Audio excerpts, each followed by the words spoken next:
Everyone, good morning all of you.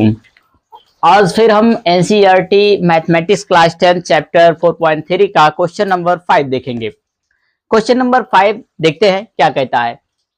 एक class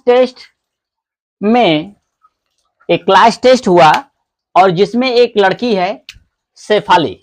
ठीक, एक क्लास टेस्ट हो रहा है जिसमें एक लड़की है शेफाली। कौन? शेफाली एक लड़की है, ठीक है ना। और उसके टेस्ट कैसे हुए? शेफाली के गणित और अंग्रेजी दो विषय के टेस्ट हुए। एक गणित का हुआ और एक अंग्रेजी का हुआ, ठीक है ना। गणित और अंग्रेजी मतलब ये रही शेफाली, और इसने टेस्ट दिए दो विषयों का, एक विषय इसका गणित और दूसरा विषय इसका अंग्रेजी। इन दोनों विषयों का उसने टेस्ट दिया।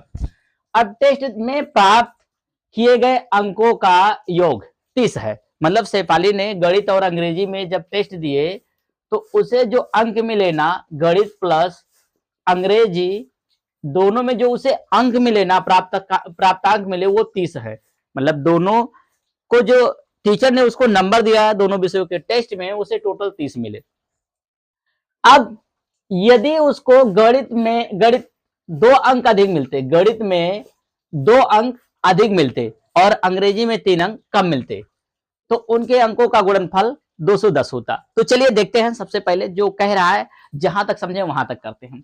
सबसे पहले एक क्लास टेस्ट में शेफाली के गणित और अंग्रेजी में प्राप्त किए गए अंकों का योग 30 है। यहां तक पहले हम क्वेश्चन सॉल्व करते हैं, इसके बाद आगे बढ़ते हैं।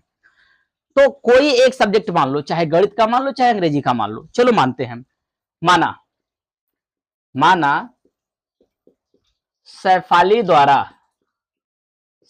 द्वारा गणित में प्राप्त किए गए अंक बराबर से अपने पास क्या है? x है। माना शेफाली ने गणित में कितने अंक पाए? x अंक पाए। तो जब वो गणित में पा गई, गणित में कितनी पा गई? x। गणित में कितनी पा गई? x, ठीक है ना। अभी अंग्रेजी का पता नहीं, टोटल उसके पास कितना है? 30। तो ये प्लस का अंग्रेजी आप जैसे का तैसे रहने दो और ये बराबर से 30 रहने दो। तो अभी अंग्रेजी बराबर से क्या हो जाएगा? आप देखो 30, ये इधर आएगा तो माइनस का x हो जाएगा। ठीक, तो अभी क्या लिखोगे आप? तब शेफाली द्वारा अंग्रेजी में प्राप्त किए गए अंक बराबर से क्या हो जाएगा भैया? 30 माइनस का x, ठीक है ना। ये बात हो गई। अभी फिर अलग बात क्या कह रहा है, देखो हमने क्वेश्चन यहां तक सॉल्व कर लिया। अब अगला हमारे पास क्या कह रहा है कि यदि उसको गणित में 2 अंक अधिक मिलते, अभी गणित में अगर उसको 2 अंक अधिक मिलते तो लिखो यहां, गणित में 2 अंक अधिक मिलने पर, अगर उसे मानो कि गणित में 2 अंक अधिक मिले हैं, तो अभी कितना अंक है? x है। और 2 अंक अगर ज्यादा मिल गए तो कितना हो गया भैया? x प्लस का 2 हो गया, ठीक है ना। 2 अंक ज्यादा मिलने पर x प्लस का 2 हो गया। ठीक, यानी कि ये जो जहां हमारे पास x केवल है, ये इसमें x प्लस 2 कर दो, तो ये किसके अंक हो गए? गणित के अंक हो गए। यहां पर लिख दो, सबसे सिंपल, x प्लस 2 कर दो, ये गणित के अंक हो गए, ठीक है ना। अभी क्या कह रहा है? गणित में 2 अंक अधिक मिलने पर तथा अंग्रेजी में 3 अंक कम मिलते। अंग्रेजी में, अब देखो, अंग्रेजी में 3 अंक कम मिलने पर, अब मान लो अंग्रेजी में उसको 3 अंक कम मिले तो क्या होगा? अभी देखो, अभी तो 30 माइनस एक्स है, अगर इसमें से 3 अंक कम करोगे तो 30 माइनस एक्स माइनस 3 हो जाएगा। जिसमें अधिक की बात आए उसमें जोड़ दो, जिसमें कम की बात आए उसमें घटा दो। अब बोल रहा है अगर ये सिचुएशन होता, देखो ये सिचुएशन जब था, गणित और अंग्रेजी की बात थी, तो उसको 30 अंक मिले थे ये दोनों का। लेकिन ये नया सिचुएशन जो बन रहा है, इसमें बोल रहा है कि इन दोनों के अंकों का गुणनफल, जो ये दोनों अंक प्राप्त करती, ये और ये, इनका गुणनफल कितना होता? 210 के बराबर होता। तो यहां हम क्या लिखेंगे? यहां हम लिखेंगे प्रश्नानुसार। प्रश्नानुसार आप क्या समझेंगे? यानी कि गणित में प्राप्त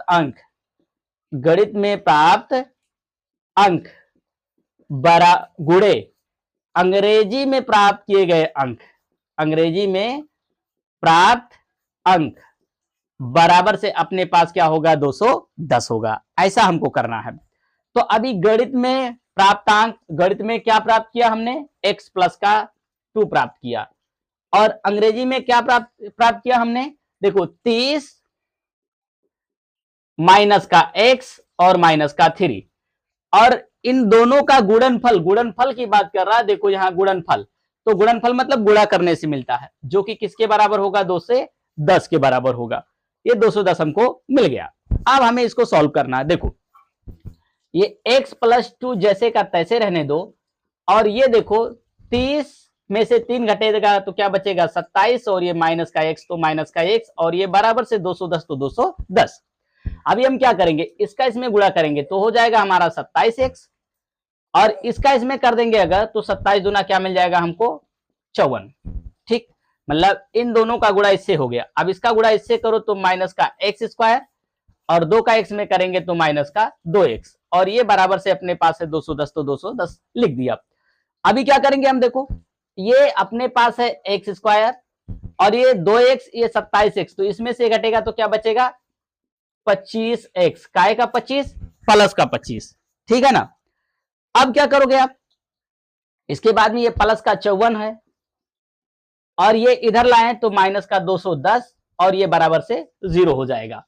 अब हम क्या करते हैं, देखो अब देखो अभी क्या करेंगे हम, माइनस से पूरे समीकरण में भाग देने पर, जब माइनस से हम पूरे समीकरण में भाग दे देंगे तो हमको क्या मिलेगा, देखो एक्स स्क्वायर, ये माइनस का 25x, जो प्लस हो माइनस, जो माइनस हो प्लस, ये प्लस तो माइनस, और ये माइनस तो प्लस, और ये बराबर से 0। अभी ये एक्स स्क्वायर, ये माइनस का 25x, और इसमें से घटेगा तो क्या बचेगा प्लस का 156, बराबर से ये हमारा हो जाएगा 0। अभी इसको वापस से हम 3 मेथड से लगा सकते हैं। आपको जो मेथड लगाना वो मेथड लगाओ। मैंने कंप्लीटिंग स्क्वायर मेथड भी बताया, द्विघात सूत्र वाला भी बताया, और गुणनखंड भी बताया। तो चलो हम गुणनखंड विधि से इसको सॉल्व करते हैं। तो गुणनखंड विधि क्या कहता है कि भैया इसका इसमें ना हमको गुणा करना होता है, यानी इन दोनों का हम गुणा करते हैं। 156 गुणे एक्स स्क्वायर, तो हमको क्या मिल जाएगा 156 एक्स स्क्वायर। अभी यहाँ ये साइन हम देखते हैं, ये साइन, अगर ये साइन हमारा प्लस का है तो जोड़ने पर ये आना चाहिए, निगेटिव का है तो घटाने पर आना चाहिए, और गुणा करने पर ये हमको मिलना चाहिए। तो देखो अगर हम 12x और 13x कर दें तो हमारा हो जाएगा 25x, और अगर हम 12x का गुणा 13x में कर दें तो हमको मिल जाएगा 156x स्क्वायर, ठीक है ना।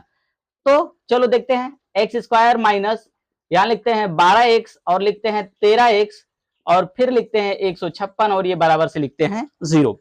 एक बार फिर से लिखते हैं एक्स स्क्वायर माइनस का 12x, और ये माइनस प्लस माइनस 13x, और ये प्लस 156, और ये बराबर से 0 हमारा हो जाएगा।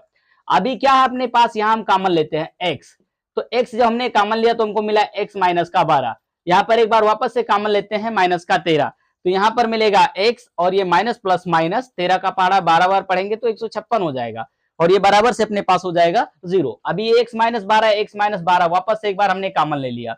अभी हमारे पास क्या है, x माइनस 13 तो x माइनस 13, और ये बराबर से 0 तो बराबर से 0 हो गया। अब देखो अपने पास क्या है, x माइनस 12 बराबर से 0, तो x बराबर से 12, और x माइनस 13 बराबर से 0, तो x बराबर से क्या हो गया 13, ठीक है ना। तो अब देखो गणित में अगर उसके अंक कितने हैं, गणित में हमने उसे क्या माना था, x अंक, तो गणित में अगर x की वैल्यू 12 लेते हो, ठीक, तो अंग्रेजी में हमको क्या मिल जाएगा, अंग्रेजी में हमने माना था 30 माइनस x, तो हो जाएगा यानी कि 30 माइनस 12 टोटल हो जाएगा 18 अंक, ठीक है ना। और अगर गणित में हम वापस से अगर x का मान क्या लेते हैं 13, क्योंकि देखो दो मान मिला, एक 12 मिला एक 13 मिला, अगर हम 13 लेते हैं तो वापस से हमको अंग्रेजी में देखो क्या मिल जाएगा, अंग्रेजी में मिल जाएगा यानी कि 30 माइनस एक्स, हमको पता है 30 माइनस एक्स, तो 30 माइनस 13 करेंगे तो बराबर से क्या मिल जाएगा 17, ठीक है ना। तो इस तरह से ये हमारा क्वेश्चन था, और आप इसको इसी तरह से सॉल्व कर सकते हैं, आपको जो मेथड आसान लगे आप उससे सॉल्व कर सकते हैं। अगर आपको कुछ दिक्कत आता है तो आप जिस मेथड से चाहते हैं उस मेथड को बताना, हम उसको सॉल्व करके देंगे आपको।